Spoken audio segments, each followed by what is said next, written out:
assumptions of hierarchy and power structure in the gospel chariots, like when we come to work with the congregations. A lot of people feel that since my congregation has brought the gospel chariot, then the gospel chariot is under my congregation. I must give instructions, and the gospel chariot and the crew members must obey the instructions that I have given to the letter. No, sir. Please, it doesn't work that way. The reason is that if you insist that your own instructions must always be obeyed, then the work may not be effective.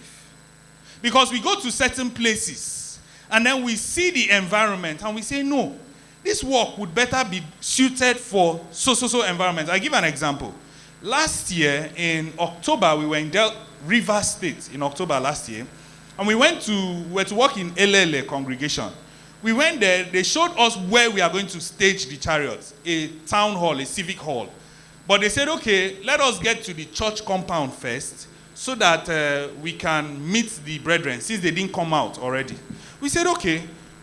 When we got to the church compound, which was not too far from the civic hall, I realized that in the church compound, people were living close by, but in the civic hall, it was more or less an open place, just by the road.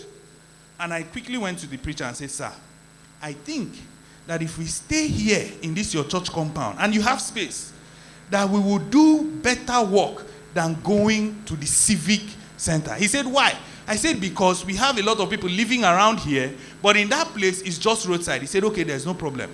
I also told him, sir, if we feel the baptistry, maybe, just maybe, it will motivate us the more to do a better work, and we will get better results. Brethren, that day, 4 souls were baptized and added to the church at the end of that program. So why am I saying this? The Gospel Chariot crew works together with the congregation. We work hand in hand with the congregation. We do not work under the congregation. Please, preachers, my fathers, please. So when the chariot comes to your area, please understand that we must cooperate so that the work will be effective and successful to the glory of God. At the end of the day, we have the same aim. We want to win souls. Is that not so? The congregation that invites the chariot wants to win souls. The chariot crew that left wherever they were to come to your congregation, we want to win souls. We have the same aim, and we are doing it to the glory of God. However, the methodology may differ. So what I want to say is that please let us apply the voice of reason, and let us reason. Let us have an understanding and work together instead of one person being over the other. And I am also assuring you from the part of the Gospel Chariot crew that no member of the Gospel Chariot crew will enforce his opinion on anybody. We will only give our opinion.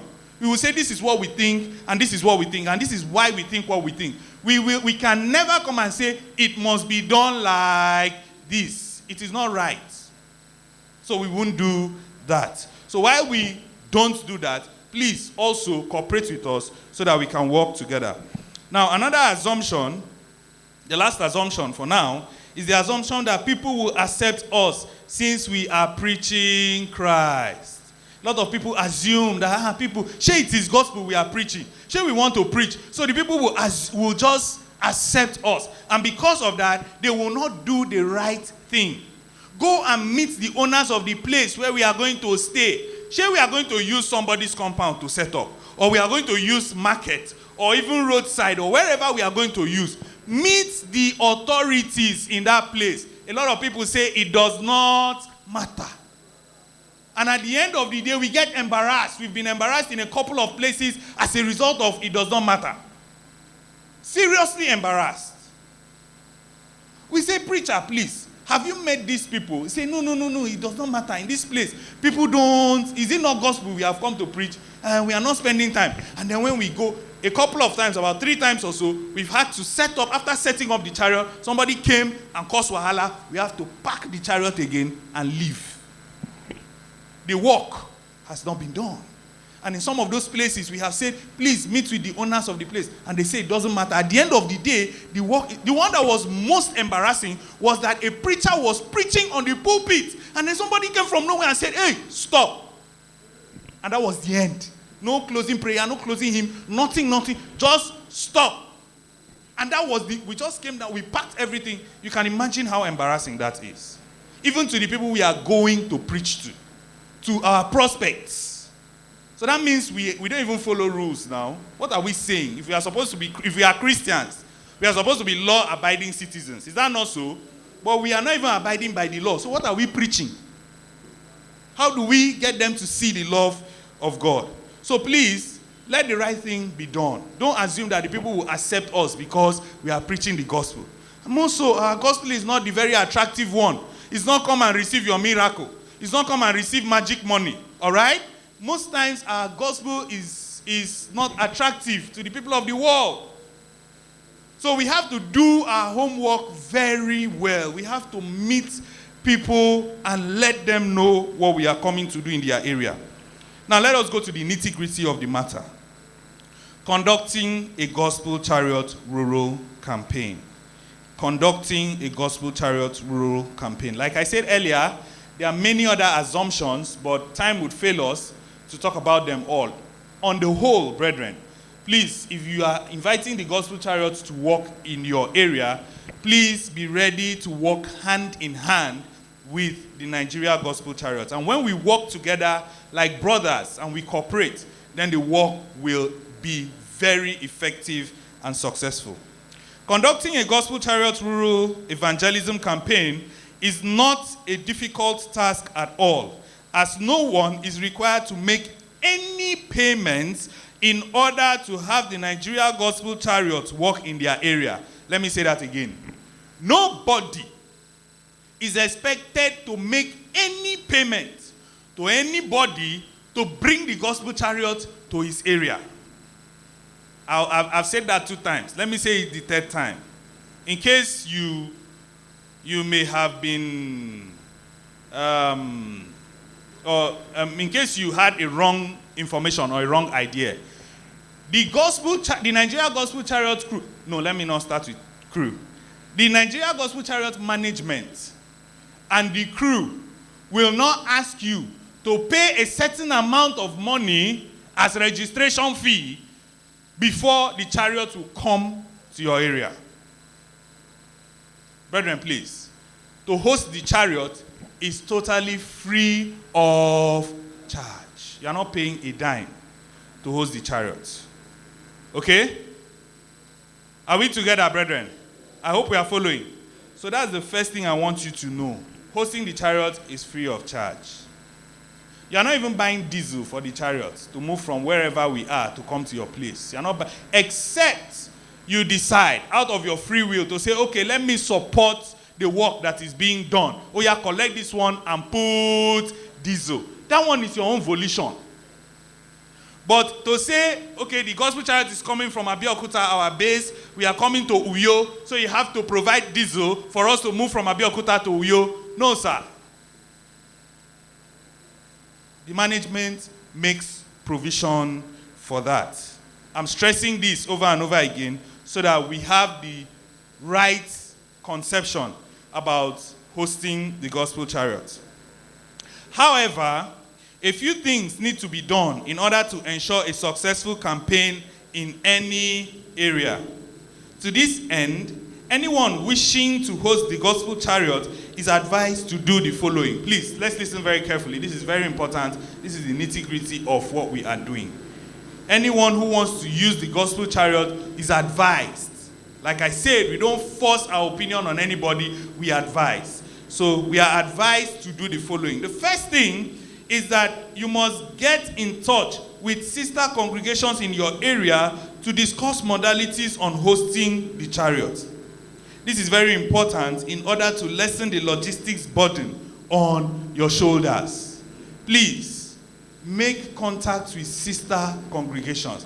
I hear a lot of people say, come and work for my congregation for 3 days. And the person that is calling is in Akwa Ibom. And the gospel chariot is in Abeokuta. So we will burn diesel from Abeokuta to Akwa Ibom. and work for 3 days and burn diesel and go back. It's not economical now. So what you do is you meet with congregations around. Please, we would like to host the gospel chariot, and we want you to be a part of it. Remember, I had said initially that one of the things the gospel chariot has done is to make congregations come together and cooperate in evangelism, and it's very important. So you meet with sister congregations and have an understanding. Yes, I have said that hosting the gospel chariot is free because it won't cost you any money to pay, but there are certain logistics that you will need money to take care of. I am still coming to that. And you will see that. So it is not something you just wake up and say, okay, the gospel chariot should come to my congregation and for 3 days. No. If the base of the Nigeria gospel chariot, I didn't mention that, is in Abeokuta, Ogun State. So check where you are staying and check where you want us to come to. If it is very far from Ogun State, then you should understand that at least a period of 2 weeks should be okay, from 2 weeks to 1 month. We won't stay in a place for more than a month because, like I said earlier, the gospel chariot belongs to the whole Nigeria. And there are many places, many states, even in your zone, your senatorial, your how do they call it, geopolitical zone, who want to use the chariot as well. So we can't come and stay in your state alone for 3 months. No, now. Other people all have to use the chariot as well. So the first thing is get in contact and share the responsibilities of hosting the chariot. That will help to make the burden a little less. The second thing is, if you have to convince your congregation and the congregations involved of the need and importance of hosting the gospel chariot for evangelism, please do. If you must convince your congregation, if you must convince the congregations involved, please do it. Why do I say so? A lot of times we go to certain places and we are walking and it's like the people are not welcoming. They don't welcome us. What I mean is the people don't even turn up for the program. And then you are wondering what is going on, and then, oh, I missed one assumption. Maybe I'll talk about it later. You are wondering what is going on, and then it's like you start asking questions, and then they tell you that our preacher did not tell us. We were not informed.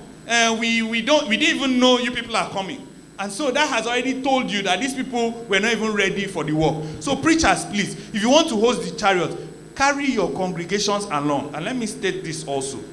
Please, if we are hosting the chariot in Manta, for instance, or in front of NCBC, for instance, before the chariot arrives in front of NCBC, please, let your members be in that place. If the church has agreed that they want to start the program by 6, you know that it is by 6 your members will come out. Don't tell the chariot crew to come out by 4 p.m. So that we will now come and do the work alone. That's the assumption I was talking about. Some people have this attitude of leaving the whole work, and we are just 3 in the crew. Leaving the whole work of loading that very big vehicle to just 3 people. And we are Christians. We are brothers in the Lord. We are sisters, brothers and sisters in the Lord. And sometimes you are trying to tell people that, no, this is not right. Where are your members? Get them to come. And they tell you, my brother, keep quiet and do your job. You are being paid for that job. We've been told that a lot of times by preachers. They say you are paid for the job, so do it. For God's sake now, when this is not slave trade, and we are not into slavery. So please, get your congregation involved. Involved, please. And we have come up with the idea that if we go to a place and the members of the congregation are not on ground, my brothers, my sisters, we will sit and wait for you. When your members come, we will set up. I'm saying it very clearly and very loud here. If we go to a place, you say we are working, and we get there, your members are not there, we will sit down and wait for your members. When they come, they will join us and do the work. I've also noticed that on our side too, we had a fault as far as that was concerned, working alone was concerned. I got to find out that sometimes you don't even allow the people to help us. we got to places where there were people around and the people were standing and we were doing the work on our own. We didn't involve them. That era has passed. Now, I have made it a proposition. I have started it already to make sure that I intentionally use the members of the congregation to help us offload the chariot. It is our work. Please. And we have to do it together. So you must get your congregation involved. The third thing is you apply for the use of the gospel chariots in your area by sending your application or your request via email to the email address on the screen, gcmniger@gmail.com. That is the email address. If you don't have it, if you can't get it now, please write it down or snap it or something. If you cannot get it now, you can meet me later, or I'll beg with the ICT unit to project it again. You can meet me later for the email address, gcmniger@gmail.com. Send in your request to that email address. The next thing is make arrangements for the security of the gospel chariots, welfare and accommodation of crew members, and logistics. That is petrol for the generator, not diesel for the chariot. The chariot runs on diesel, but the generator runs on petrol. So we will need you to buy petrol for the generator that we will use to do the campaign in your area. And then batteries for microphones. These are the basic things you need to do. Security for the chariot itself, the accommodation and welfare of the crew members. We are 3, like I said earlier, 3 crew members, and then logistics for the open air. That is petrol for generator and battery for microphone when it is necessary. Some congregations are blessed. We go to places like I don't want to mention places. We go to okay, let me mention once and for all. Some places like Delta State, we go, they will just put, I don't know if it's because they are the oil-rich states, they will just put fuel and fill the tank. And then we will be moving from congregation to congregation and doing the work. And when the fuel finishes, you say, our fuel is finished, they'll buy another one. Fill the tank again. We'll move again. So I want to thank Delta State. Please, a round of applause for Team Delta. They are doing well. They are doing very, very well. God bless them. Delta is not alone as far as that is concerned. Akwa Ibom State is a very good team to Abuja, Port Harcourt, and all the places we have worked. You people are all wonderful. Anambra State, hey, one name working and one name wine. Imo State, everywhere. Thank you so much for hosting the chariots, and God bless you. All right. The next thing you need to do is to pray for the success of the campaign and fast as well, if possible. Brethren, please, like I said earlier, it's not like we are experts in preaching this gospel. It's not like when the gospel chariot comes to your place, because the gospel chariot is there, you will have a bountiful harvest of souls. No, you have to do your own homework too. You must pray for the program. Commit it to God's hand, because this is the work of God, and if God does not take the lead, then we labor in vain. That's what the Bible says. The watchman watches in vain, except the Lord does it for him. So you must pray, and if it's possible, you can fast about the program. The next thing, please, invite prospects to the campaign, even before the gospel chariot arrives your area. 2 weeks to the time, a week to the time, invite people. We have noticed too that in most places we go to, it is that day that we are going. In fact, as the chariot is going, when we are setting up the chariot, that's when they will say, oh yeah, come and be going for house-to-house evangelism. They will now carry tract. Oh yeah, start sharing tract. Invite people. That is a wrong approach. It means we are not serious. In other places, for God's sake, they do this, what you are doing at that time, a week to the program, 2 weeks to the program, inviting the people. Then in some places, especially in Akwa Ibom, I'm not saying this because I'm from here, but I am saying this because it is what has been happening consistently. If we say we want to preach in Ukumaba today, for instance, in Akwa Ibom, what they would do is from 9 a.m. to about 2 p.m., brethren who are members of the Lost Church here in Ukumaba will go into the houses and do house-to-house evangelism. They will preach to the people before ever the chariot is even brought. So by the time we set up the chariot in the evening, it is a consolidation of what has been done already in the morning. And in most cases, brethren, there are always baptisms in those areas. In most of those cases. So I'm giving you free expo. Don't go and sleep. Hey, I've requested for the chariot. You go and sleep. When we now set up the chariot, you now say, yeah, come and go for share tract. That is not the right thing, please, brethren. Evangelism is serious business. And we must do it like serious business. Like I said, these are pieces of advice. You can take it and you can leave it. But I pray that you take it so that the work will be effective in your own area. Now, plan the outreach. Okay, I've said this already. Plan the outreach in such a way that house-to-house preaching is done in the morning and open-air preaching with the gospel chariot is done in the evening. I've said that. That makes it very beautiful. So that what we are doing in the evening is a consolidation of what has been done already in the morning. It makes it more beautiful and people are more willing to accept us that way. Make out time for 4 Fields discipleship multiplication training and encourage your people to attend. I understand that your congregation may have been trained before. It's not a bad idea if the gospel chariot comes again and we still train again in your congregation. It is like reinforcing what has been done before. Carry out an intensive and comprehensive follow-up after the campaign. This is also very important. A lot of people, after the gospel chariot has come and gone, that is the end. No, they need to be follow-up, consistent one. I want to thank Anambra State team very well for this. Last year we were in their place and we planted a new congregation by God's grace in Ifete Ogwari in Anambra State. It was a brand new congregation in the sense that in the course of the campaigns, about 21 or 22 people were baptized, and those were the people that started the church. Over time, I see their activities on their platform on WhatsApp, and they are consistent with that work. Other people are getting baptized regularly into that congregation from that work that was done. That is evangelism. Thank you very much, Team Anambra State. And then get everyone involved, please. It is not the work of the preacher alone. It is the work of all the members of the church. Yes, I understand you may not get all your members, but at least let the majority be involved, or get a sizable number of your members to be involved and committed in the work, and you will see results. If we come and if you decide to do the work anyhow, you will see anyhow results.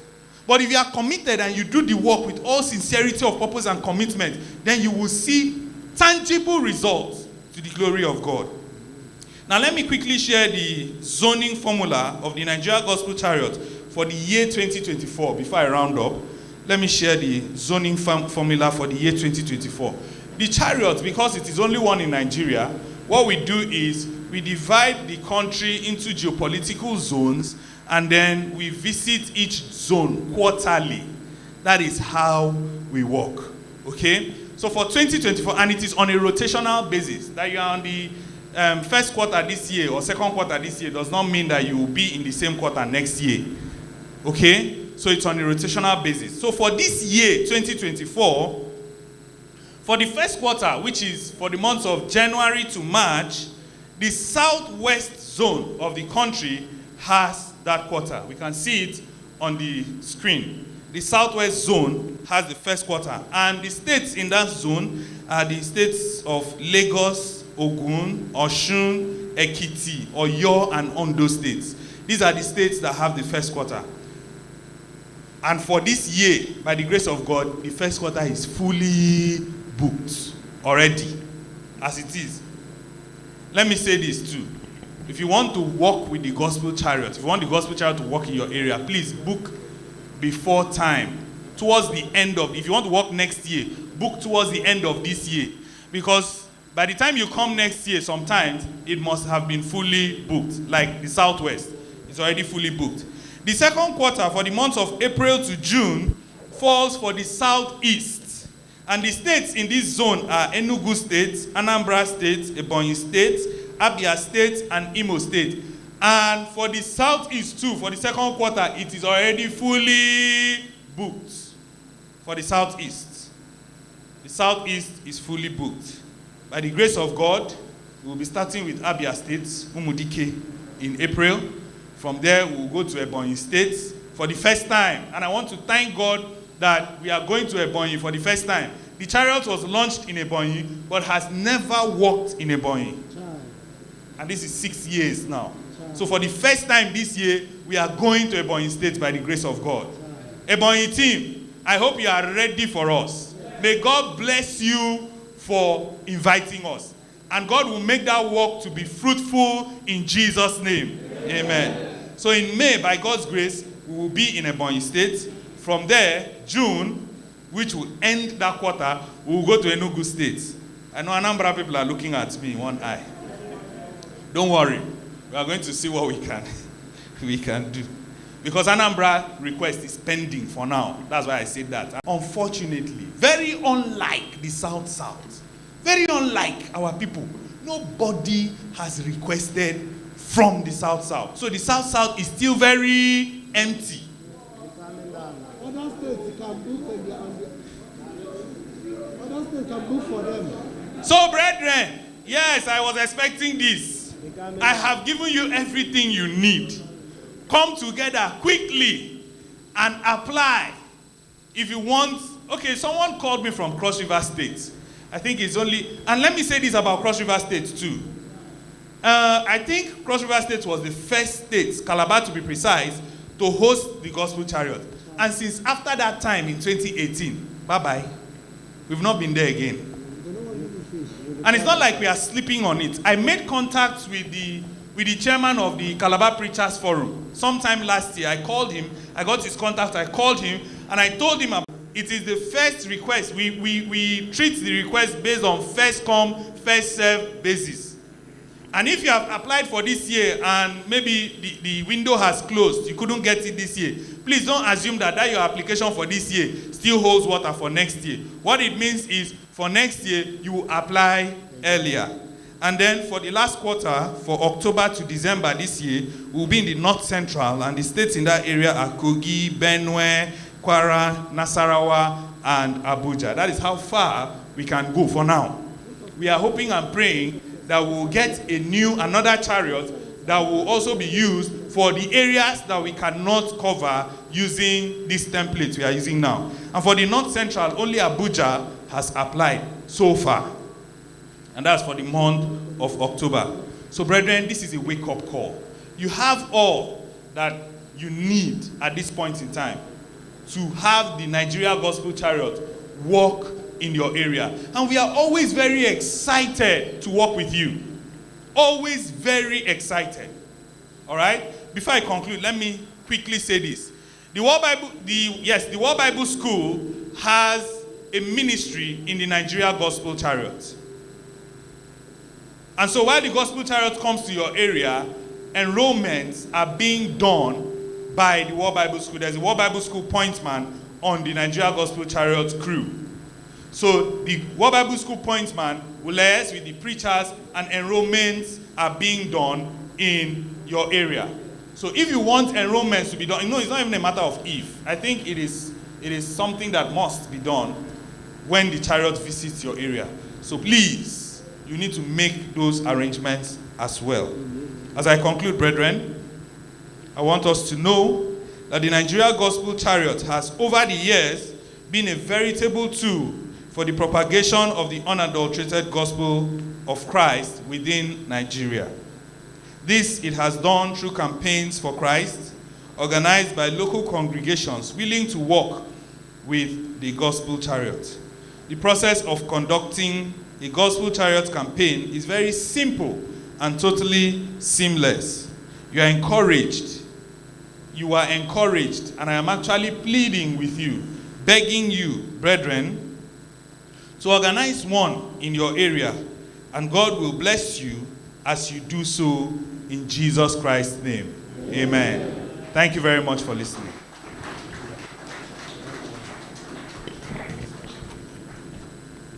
Come back. You have to learn how the Americans do things.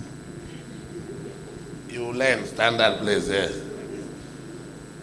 How can your father be in the audience and you did not greet him from the pulpit.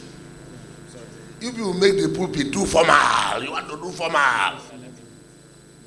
Greet your father. And after you greet your boss. Thank you. No, I came to do it. Sorry, sir. You are doing too formal. Yes. This is boss. Okay. All right, brethren. I am very, very sorry for... I was actually thinking of doing it, but happenstances. I am really sorry for that oversight. In the auditorium today are 3 very important personalities in my life. Actually 4, Seth. Yes. 4, yes. And I'm going, since this has come up, let me do it all. Okay, let me start with my father, the one who brought me into this world and who is very supportive of my ministry. There is no time that the Gospel Chariot comes to Akwa Ibom State that my parents will not ask them to come home. There is no time. So my dad and my mom have been so supportive of my ministry, and they are one of my greatest cheerleaders. Unfortunately, my mom is not here today. She couldn't make it here today. But my dad is here. My dad is Brother Enamidem Effiong Ime from this Ukbom. He used to serve as an elder in the Church of Christ, 4 towns in Uyo, but he voluntarily resigned just December last year. He is here. Please, a round of applause for Elder Enamidem Ime. Very important. That's my father. That's my father. Can you see the excitement? Do you understand now? It has added to the lesson. So that we will also pray to have children that we will sit down and watch them. You understand what I'm saying? Thank you very much, sir. That's one. The second person is my father too. In fact, I keep saying I'm his son. And he's my father. And I'm so happy that he has accepted to father me in every ramification. He corrects me when I am wrong, and then pulls me back, and encourages me, and comforts me in every way possible. And to think that I never knew this man before 2017 that I went to the West. I never knew him before. And then I met him when I went to WNCC. And since I met him in WNCC, he has patiently fathered me. And he does that using the stick and carrot approach. I love him because of his stick and carrot approach. Stick and carrot in the sense that if you do something that deserves stick, he will give you very seriously. And if you do something that deserves carrot, he will give you the carrot as well.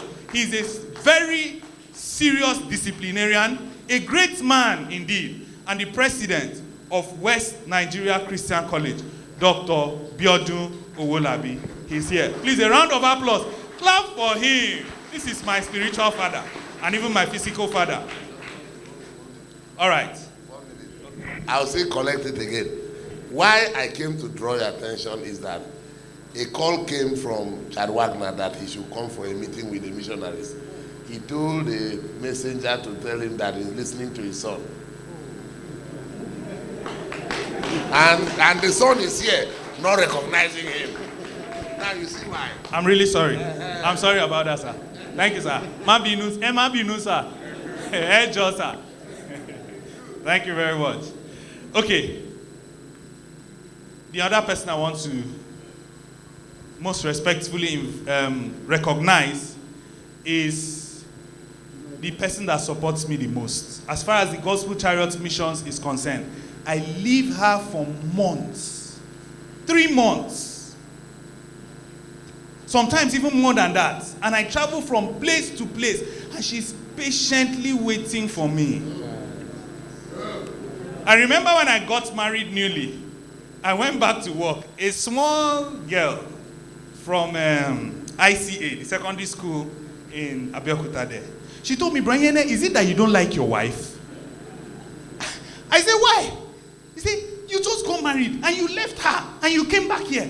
Hey, why are you doing like that now? I said, I must work for the master. And my wife is the most beautiful woman I have seen in my life. So it's not like she's ugly, so that's why I run away from her. I am always proud of her because she's not only beautiful physically, but she's beautiful inwardly.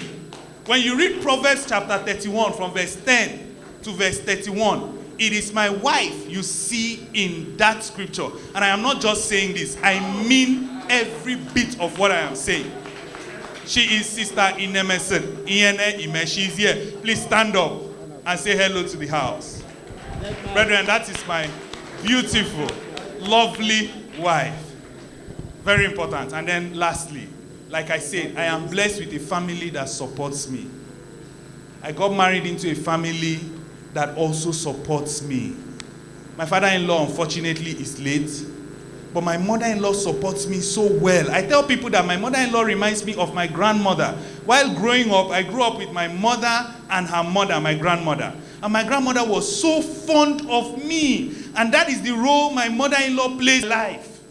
She is so fond of me. She will cook and she will ask me to come to the house and I must eat. I must come and eat. And she is here in the person of Sister Nko J. Uwa. Please, a round of applause. Momsy, please. Please, a round. That's my mother-in-law. Her daughter looks like her, both in physical appearance and in character. For doing a very good job. My lunch is ready. So you just need a 5 minutes break. Sense of geography failed you when you reduced Cross River to the preacher in Calabar. Cross River State is bigger than Calabar. Calabar is just one local government in Cross River State. And you did not consult a state like me.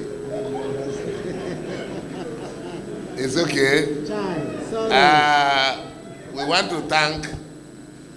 to thank all of you. I want to make some very important announcement. We are 586 gazetted. We are not going out for house-to-house evangelism. When we come back, we are going to take one lecture and we'll take our reports until we will close down the school and we will go out for open air. When open air is on, nobody will be here. I hope you heard what I said. We have taken out the burden of house to house off so that we can get team reports. Are we together? Yes. There are 2 open air venues. The chairman of Bratibe, of the LOC that is in charge of evangelism, will divide us into 2. I am made to understand that there are congregations that are supporting our movement. They are going to send their buses here. The buses are already here. So when we are done around by 5:30, we will enter the buses. By that time, the 2 venues are set. Those going to Camp A, those going to Camp B. By the crowd that we are going to gather there alone, is going to speak volume. Are we together? Yes. Are we together? Yes. So as soon as we will encourage, brother Awiai, please come. We will encourage the speedy sharing of food today, so that we can come back, take 1 or 2 lectures, then take reports, and then we go out for open air. We want to finish by 12, so that departure can take place between 12 and 12:30. Have I made myself clear?